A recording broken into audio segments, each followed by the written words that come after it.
20. 2 Timothy chapter 2 and verse 20.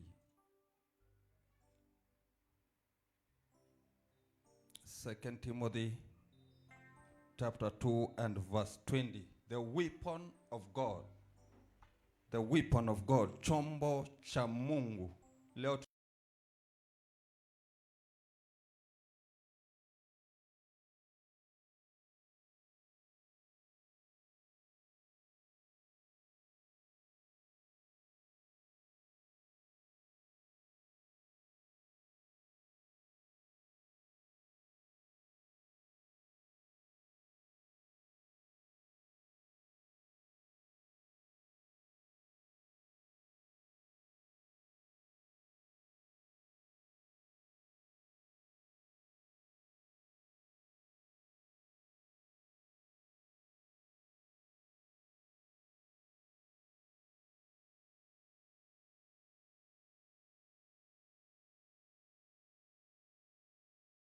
kazi iliyo njema. Bwana asifiwe. So leo tunataka kujifunza juu ya chombo cha Mungu. Tunapokuwa katika kazi ya Mungu au katika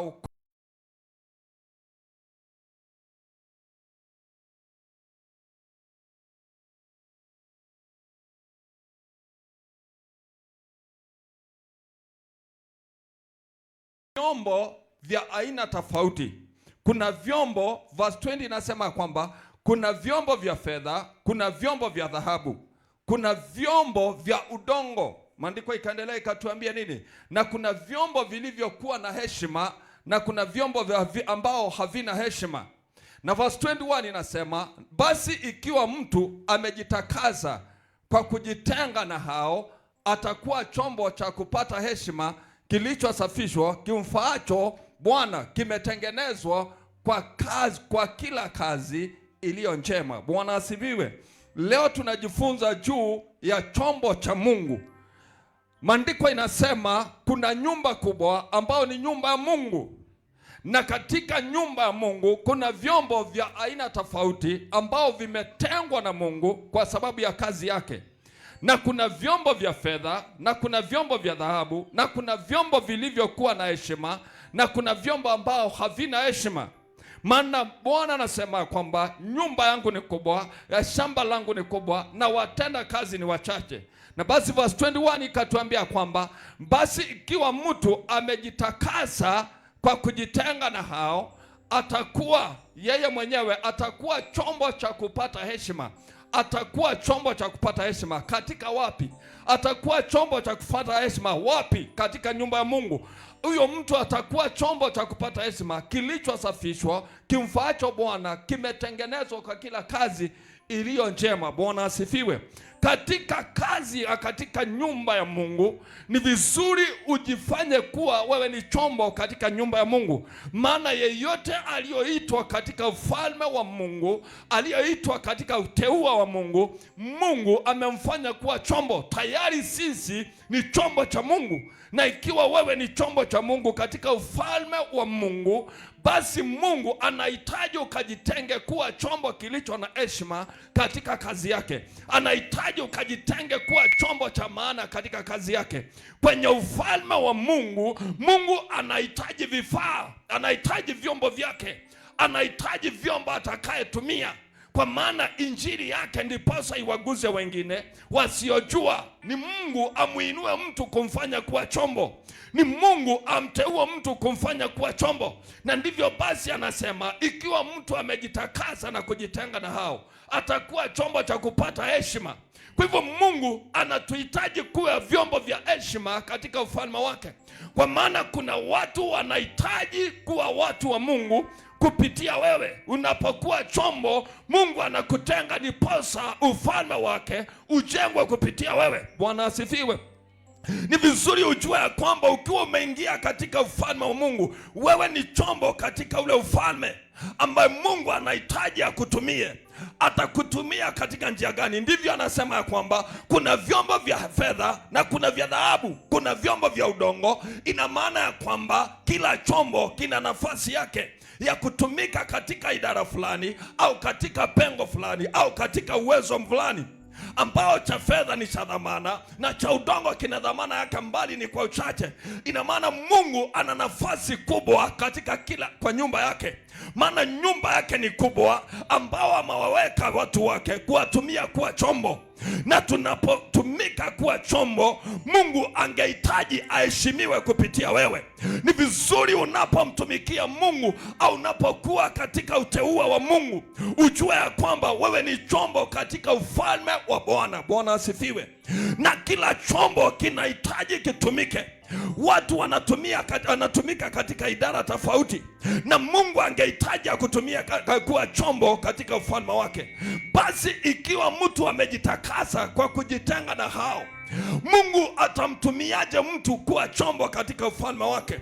Anatuzungumzia kuwa lazima kuna vitu ambao tutajitenga naye ndiposa Mungu akutumie kuwa chombo katika ufalme wake. Kuna vitu ambao angehitaji tujitenge naye.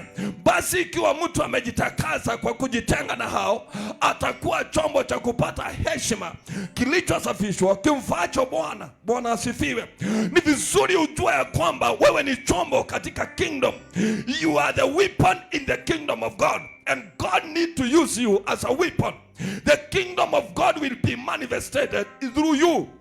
God will be arise through you. God will be recognized through you.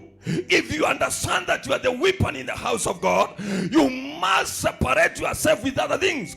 Maana Biblia inasema lazima mtu ajitenge na vitu vingine ndiposa akawe chombo cha kupata heshima. Bwana asifiwe. Ukiwa katika mwili wa Kristo, lazima ujue kwamba wewe ni chombo. Na ukiwa chombo lazima ujitenge, uelewe ya kwamba kuna nafasi Mungu amenitengea katika ufalme, nitumika katika chombo. Bwana asifiwe. Maana katika nyumba ya mpishi kuna vyombo vya aina tofauti. Unapoingia katika nyumba ya mpishi, kuna vyombo vya aina tofauti, na kuna vyombo vilizo vya dhamana, kuna vyombo ambao ni vya chini. Unapopika kuna vyombo ambao zimeandaliwa katika mbao, na kuna vyombo ambao vimeandaliwa katika dhamana ya juu. Lakini kila chombo kina maana katika ile nyumba. Tukiwa katika nyumba ya Mungu, ni vizuri ujue ya kwamba hauko hapo jinsi ya kwanza uko tu hapo ukuwe. No, wewe ni chombo katika kingdom. You are the weapon in the kingdom of God. Ni lazima uelewe ya kwamba mimi ni chombo kwa njia gani kwa ufalme wa Mungu. Mimi ni chombo kwa nafasi gani kwa ufalme wa Mungu.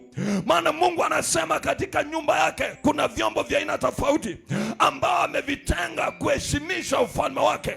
Vimeandaliwa kwa sababu ya kazi iliyo njema. Bwana asifiwe. Ni vizuri ujue kwamba you are the weapon in the kingdom of God. Na utakapojua kwamba ni chombo katika ufalme wa Mungu, hauwezi ukakubali kukaa tu bure.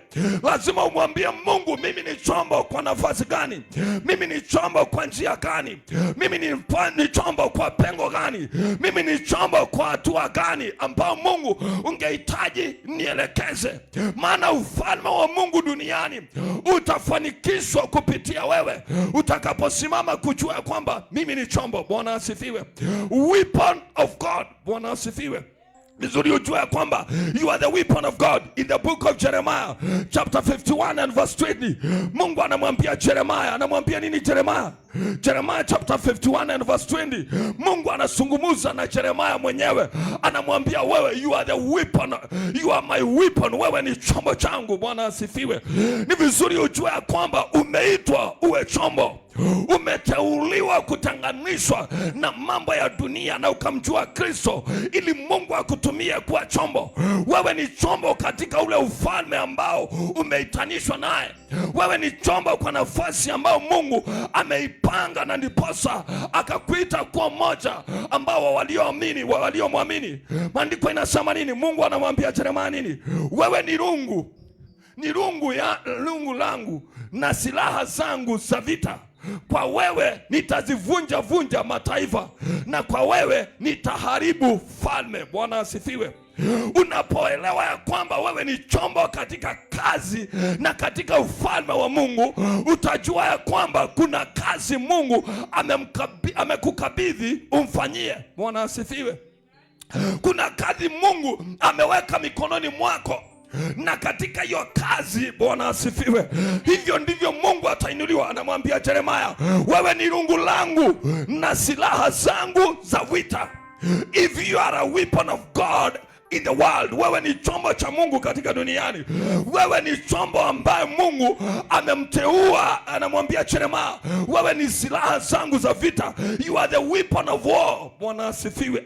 Kwa hivyo katika nyumba ya Mungu hauko hapo kubahatisha, hauko hapo ukae tu. Ni vizuri uelewa ya kwamba kuna dhamana ya kuwa katika ule ufalme, na dhamana yake ni kujua ya kuwa wewe ni chombo katika ufalme wa Mungu. Bwana asifiwe. Kinachofaa ni kuinuka kujua ya kwamba kuna nafasi Mungu amenitengea mimi. Bwana asifiwe. Kuna nafasi Mungu ameniwekea nikaweze kutumika. Kuna nafasi Mungu ameniandalia mimi nikaweze kuinua ufalme wake. You must understand you are the weapon of God and stand in the gap where God have called you for. Usimame mahali umeitiwa, maana wewe ni chombo. Haufai kukaa chini, maana anasema ikiwa mtu wangu atajitenga na kuachana na vitu vya kidunia, nitamfanya kuwa chombo cha heshima kilichoandaliwa kwa kazi ambayo iliyo njema. You are the weapon that already prepared for the good job that will manifest the kingdom of God. Ni lazima uinuke kama unajua ya kwamba wewe ni chombo, unajielewa kuwa wewe ni chombo. Ataheshimishwa Mungu kupitia wewe. Bwana asifiwe. Atainuliwa Mungu kupitia wewe. Mungu atapata utukufu kupitia wewe. Mungu atapewa sifa kupitia wewe. Arise as a weapon and stand in your gap. Stand in your gap and arise in the kingdom of God. Ukijua ya kwamba I am not there to stay, I'm there as a weapon of God in the kingdom of God. Don't become idle. Arise and stand your gap as a weapon of God to manifest the kingdom of God. You need to become a weapon. Inahitaji uwe silaha katika ule ufalme. Arise as a weapon to arise the kingdom of God. Inuka ujue ya kwamba wewe ni chombo katika ule ufalme. Bwana asifiwe.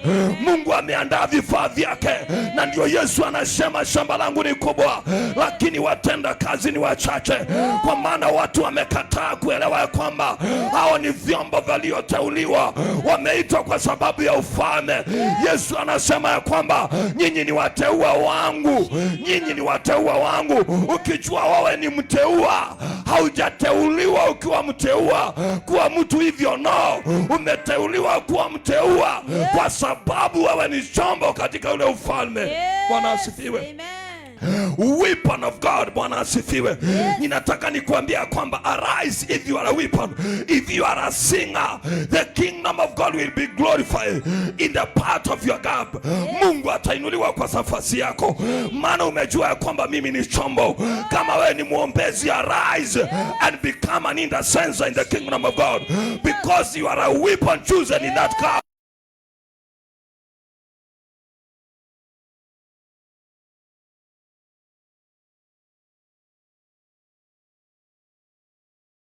Bwana asifiwe. Inua mkono yako, mwambie Bwana, nifanye kuwa chombo. Usikubali kukaa tu, no, stand in the gap. Stand in the gap ukisema mimi ni chombo cha Mungu kusimamia hapa. Bwana asifiwe. Si unaona tunamuita Hosu, yeye anakuja kusimamia, yeye ni chombo kwa hiyo idara. Wewe simama ukiwa chombo kwa nafasi yako, maana ufalme wa Mungu, Mungu anahitaji vifaa, atatumia. Na ninataka nikwambia kwamba kilichopanda duniani ndio kimeandikwa kule juu mbinguni. Bwana asifiwe. Utakachofanya duniani ndio Mungu ananakili kule juu mbinguni. Na kama wewe ni chombo umeandaliwa duniani, inafaa ujue ya kwamba mimi ni chombo na ni lazima nimfanyie Mungu kazi. Usiekee Mungu compromise, usiepee Mungu mashida yako. No, he's the one who solve the problem. Ni lazima uelewe kwamba mimi ni chombo, lazima nisimame kwa nafasi yangu, maana mimi nimechomba, nimeitwa kwa kazi ya Bwana. Bwana asifiwe. Pigia Yesu makofi mazuri. The weapon of God. Bwana asifiwe. Anamwambia Yeremia nini? Wewe ni rungu yangu, wewe ni silaha yangu ya vita, na kupitia wewe nitazivunja vunja falme. Bwana asifiwe. Ni nani Mungu atatumia kwa jamii yenu ukombozi uingie? Ni wakati utaelewa kwamba wewe ni chombo katika ufalme wa Mungu, ili jamii yenu ipate ukombozi, ili familia yenu wapone, ili jamii yenu wakombolewe. Ni nani Mungu atatumia? Ni wewe utakaposimama kuwa chombo, ili taifa lipokee ukombozi. Bwana asifiwe. Na kutangazia Mungu akupe neema. Usimame ukajua ya kwamba wewe ni chombo. Usimame ukajua ya kwamba nimeitwa na Bwana. Usimame ukajua ya kwamba siko hapa, wokovu wangu sio wa kubahatisha. Nimeitwa na Mungu, maana ameniteua akanifanya kuwa chombo. Anamwambia Yeremia nini? Kwenye tumbo ya mama yako nilikujua, kabla hujazaliwa nilikujua. Mungu alijua kwa jamii yenu kabla hujazaliwa atakuja kukuokoa, na hata kama wengine hawajaokoka atakutumia wewe kama chombo, ili jamii yenu ikapata ukombozi, maana wewe ni chombo katika ufalme wake. Na kutangazia Mungu akupe neema ukasimame kuwa chombo katika maisha yako na katika ufalme wa Bwana na katika jamii ya kwenu. Inua mkono, mwambie Bwana nipe neema. Bwana asifiwe. If you understand you are the weapon of God, number one, you need to arise with faith. Lazima uinuke katika imani. Ukielewa wewe ni chombo, lazima uinuke katika imani. Bwana asifiwe. Because you are the weapon of God, the faith in nature you to become a weapon. Imani inakujenga kutumika kama chombo, au inakujenga ukatumike kuwa chombo. Bwana asifiwe. Ukiwa Mungu amekuinua kama chombo, lazima imani ikuwe juu yako. Bwana asifiwe. Lazima imani iandamane na wewe. Bwana asifiwe. Haina maana ya kwamba utauliza Mungu maswali. No, the faith that you have, it will nurture you because you are the weapon of God. Itakujenga ukasimame kuwa chombo cha Mungu. Kwa hivyo wewe mzuri, inafaa usimame ukijua mimi ni chombo. Bwana asifiwe. Amen. Haleluya. Inua mkono wako, mwambie Mungu nifanye kuwa chombo. Bwana asifiwe. Amen. The house of God need the weapons. He need weapon that he will use.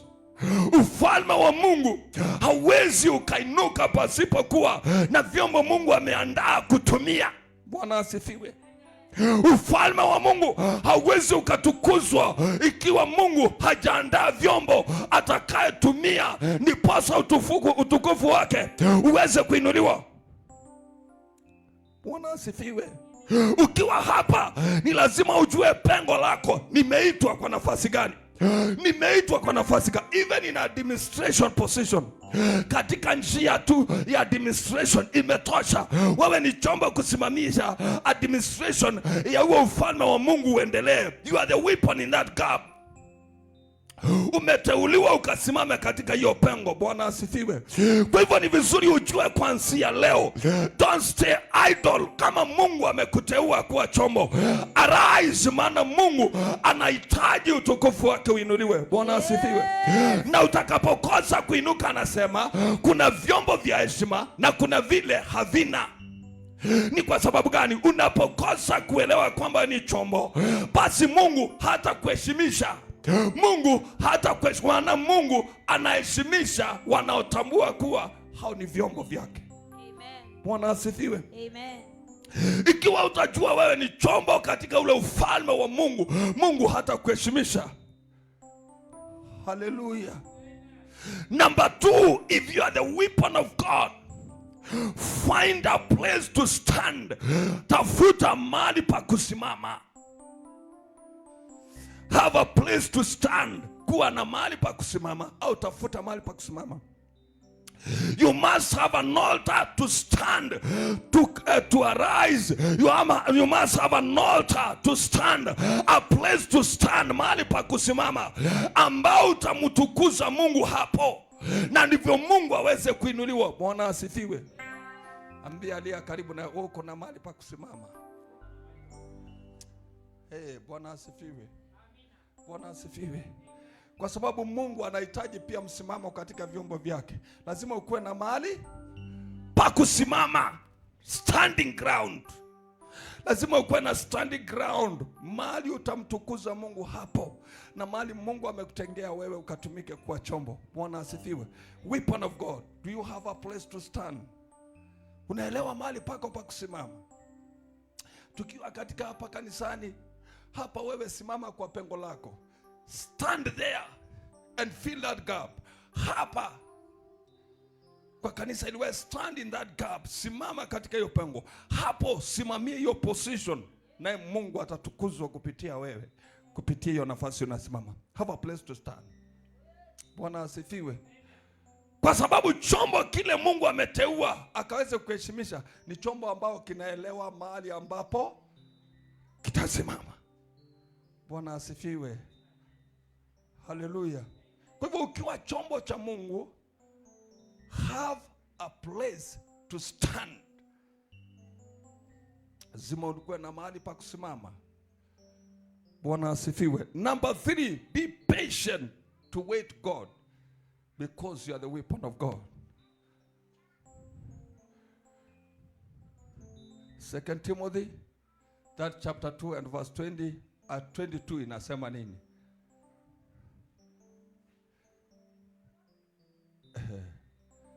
Second Timothy chapter 2 verse 22.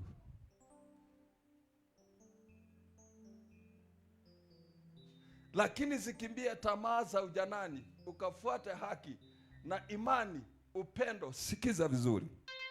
Imani, faith. Lakini zikimbie tamaa za ujanani, ukafuate haki, follow the righteousness, na imani na upendo na amani, pamoja na wale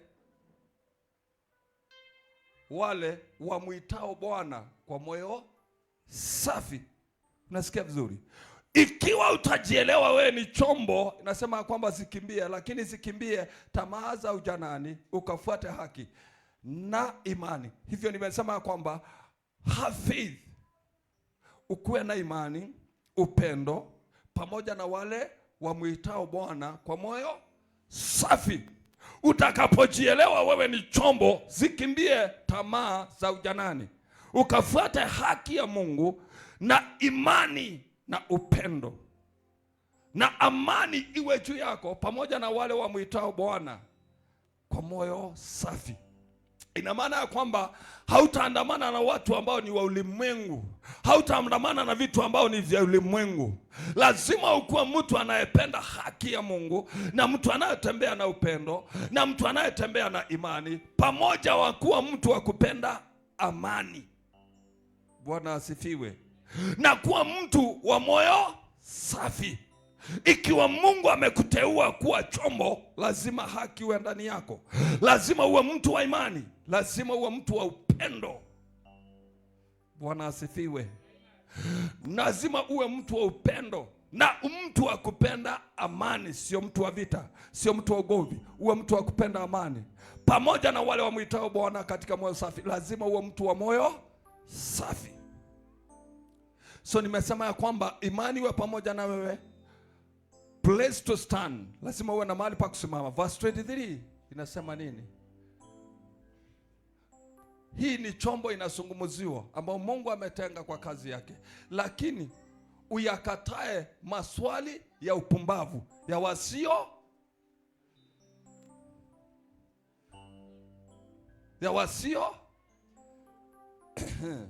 yasiyo ya elimu, ukijua ya kuwa huzaa magomvi. Bwana asifiwe. Hapa Mungu anazungumzia nani? Chombo chake alichotenga kutumia. Anasema ya kwamba lakini wa mtu wa kukataa maswali ya upumbavu. Ina maana ya kwamba ukiwa chombo cha Mungu, kuna maswali ya upumbavu haufai kusikiza. Kuna vikao na kuna vikundi haufai kushiriki naye, ambao vina elimu ya upumbavu. Ukajua ya kuwa huzaa magomvi, huzaa uharibifu. Bwana asifiwe. Hii ni chombo inazungumzia. Verse 24. Verse 24.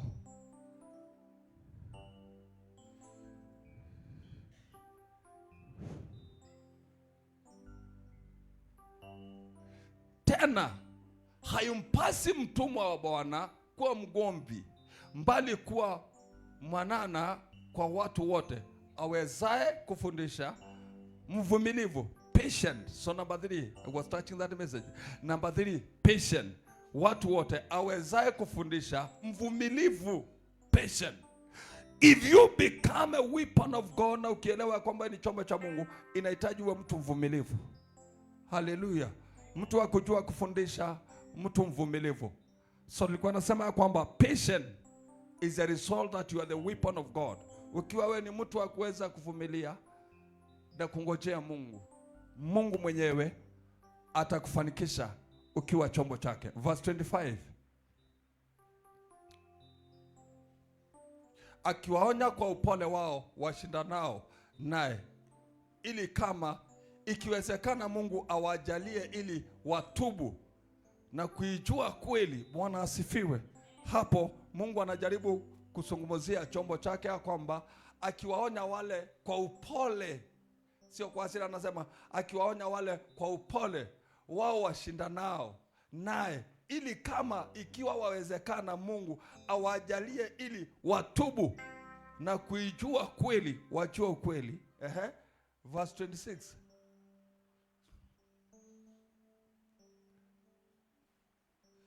Verse 26. Wapate tena fahamu zao na kutoka katika mtego wa Ibilisi, ambaye amewanasa hata wakayafanya mapenzi yake. Bwana asifiwe. Kwa hivyo Mungu anajaribu hapa kutufundisha kuwa tukiwa chombo chake kuna mwelekeo ambao Mungu anatupa, na naomba Mungu akufanye kuwa chombo katika ufalme wake. Be the weapon in the house of God. Be with the weapon in the kingdom of God. Stand as a weapon of God. Mali Mungu amekuitia, simama ukiwa chombo. Mali Mungu amekuweka, simama ukiwa chombo. Mali Mungu amekusimamisha, simama ukiwa chombo. Jeremiah chapter 5 and that verse 20. Tunapoendelea Jeremiah chapter 51 and verse 21 inasema nini? Jeremiah verse chapter 51 and verse 21 inasema nini? Ni vizuri ujue ya kwamba wewe ni chombo, umeitwa na Mungu. Wewe ni rungu yangu, nitaharibu falme zote. Verse 21. Verse 21.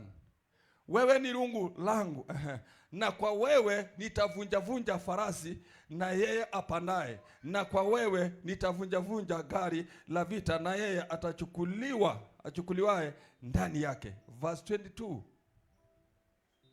Unaona Mungu anamwambia Jeremiah, wewe ni chombo changu, na kwa wewe nitavunja wanaume wanawake. So kwa wewe nitavunja mzee mtoto, na kwa wewe nitavunja kijana falme. Go back to Jeremiah chapter 1 and verse 9. Ni vizuri ujua kwamba umeitwa kuwa chombo katika ufalme wa Mungu. Jeremiah chapter 1 and verse 9. Ndipo Bwana akanionyesha mkono wake, akaninyoshea mkono wake, akaniguza kinywa changu. Bwana akaniambia, tazama nimetia maneno yangu kinywani mwako. Verse 10.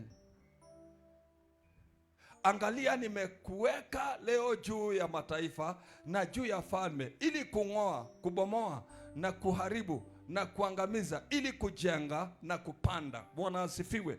Mungu alikuwa anamtumia Jeremiah nabii wake katika ufalme, na Mungu anamtumia Jeremiah kama chombo. Anamwambia, tazama Mungu amenyosha mkono wake, akaniguza kinywa changu, akayatia maneno yake ya nguvu kinywani mwangu, akanipa nguvu na mamlaka kama chombo, ili Bwana akaangalia, Mungu mwenyewe akaniweka leo juu, akamweka juu ya mataifa na juu ya falme, ili akaweze kung'oa na kubomoa na kuharibu na kuangamiza, ili kujenga na kupanda. Bwana asifiwe.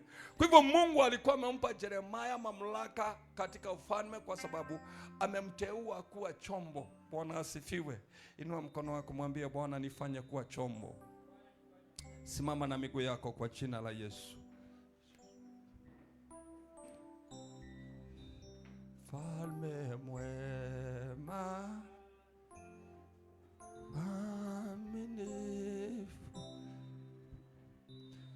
Bwana Sayuni, Niimbie hiyo wimbo tunapomwomba Mungu, tunapoimba hiyo pambio kwa upole na kwa uwezo wa Mungu. Waambie Mungu, nifanye kuwa chombo katika ufalme wako. Numwambie Mungu akupe uwezo. Jesus. Mwaminifu Bwana, muweza yote,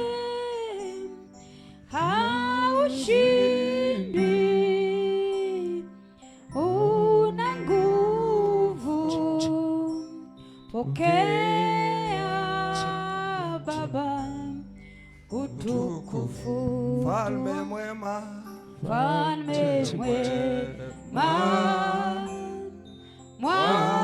mwaminifu Bwana, muweza yote, una nguvu, haushindwi. thank you Lord. Pokea Baba utukufu. Thank you, Lord. Tunakupa, Akupa heshima na sifa zote. Ewe Mungu umetukuka, tunakupa Bwana, Akupa heshima na sifa zote. Ewe Mungu umetukuka, mfalme mwema, Mfalme mwema, mwaminifu Bwana, muweza yote, una nguvu, haushindwi. Pokea Baba utukufu. Mfalme mwema, Mfalme mwema,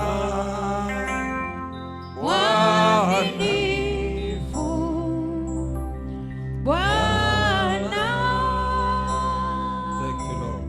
muweza yote, Tunapoimba hiyo pambio, mwambie Mungu, una nguvu, nifanye kuwa chombo katika ufalme wako. haushindwi. Nahitaji kusimama katika pengo langu Pokea ili ukapokea utukufu, mfalme. utukufu tunakupa Bwana, Twakupa heshima na sifa zote. Ewe Mungu umetukuka, tunakupa Baba, Twakupa heshima na sifa zote. Ewe Mungu umetukuka, tunakupa Baba, twakupa heshima na sifa zote. Ewe Mungu umetukuka, mfalme mwema, Mfalme mwema, mwaminifu thank you Baba, muweza yote, una nguvu, haushindwi.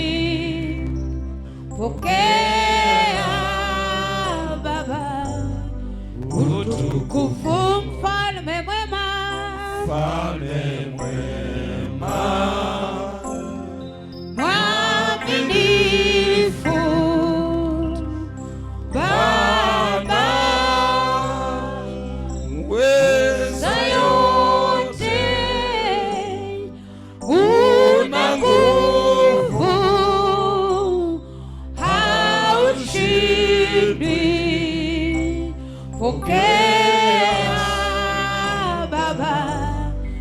utukufu tunakupa Baba, twakupa heshima na sifa zote. Ewe Mungu umetukuka, tunakupa Baba heshima na sifa zote. Ewe Mungu Thank you, Lord. umetukuka. Naomba uinue mikono zako mahali ulipo. Mwambie Bwana, nifanye kuwa chombo, mfalme mwema, utukufu na sifa ni zako. Bwana, umetukirimia neema yako na kutuweka katika ufalme wako. Ni kwa kusudi lako wewe Mungu uliye mwaminifu, ni kwa mapenzi yako Mungu uliye mwaminifu. Nimekusudia kwa mapenzi yako ukatufanya wateua katika ufalme wako. Achini umesema kwamba katika nyumba kubwa kuna vyombo, na Yesu umetutenga kuwa vifaa katika hema lako na katika ufalme wako.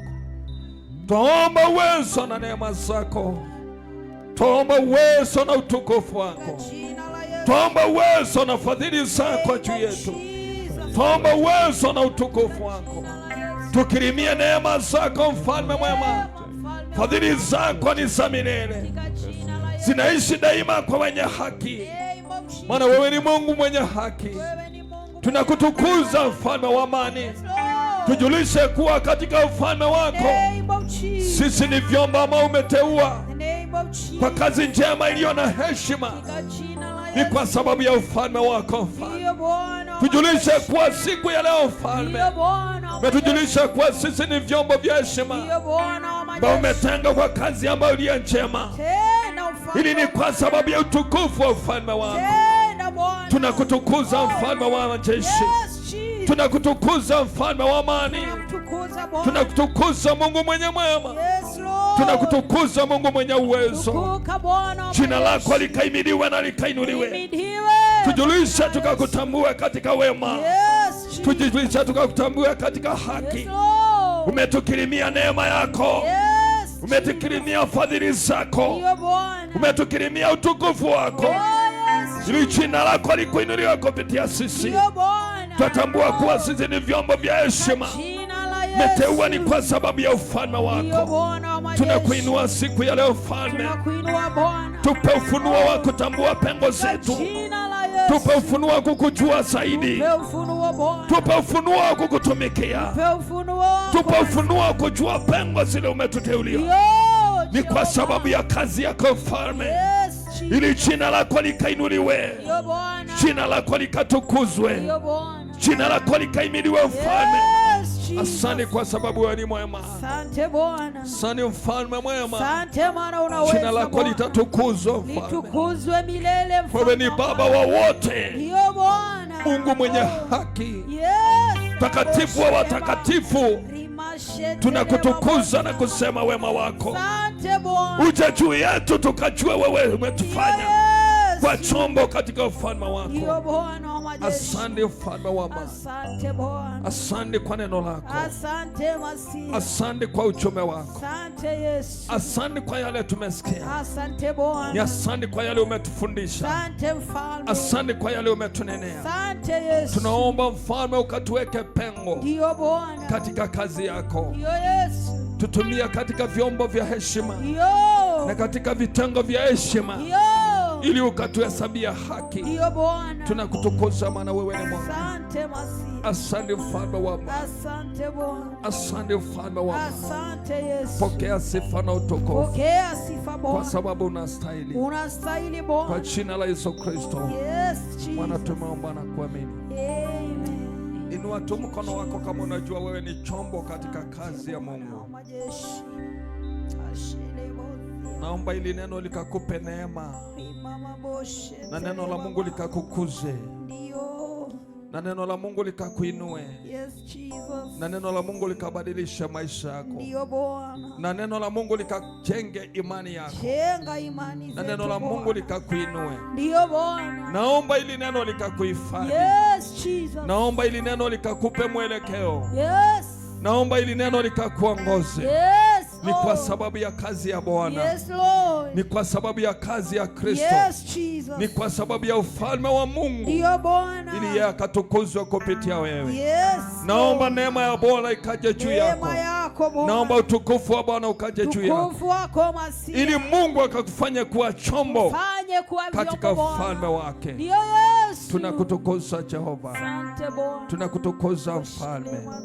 Pokea sifa na utukufu.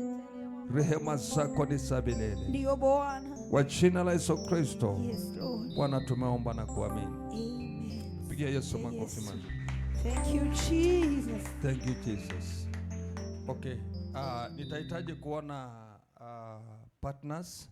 Tukimaliza partners, nitahitaji pia kuona wazee, wanaume wote wa kanisa watafuata hao partners, wanaume wote wa kanisa. Natumai wadada nyinyi mnabaki hapo, kwa hivyo kimaliza partners watarudi, alafu wanaume wataingia.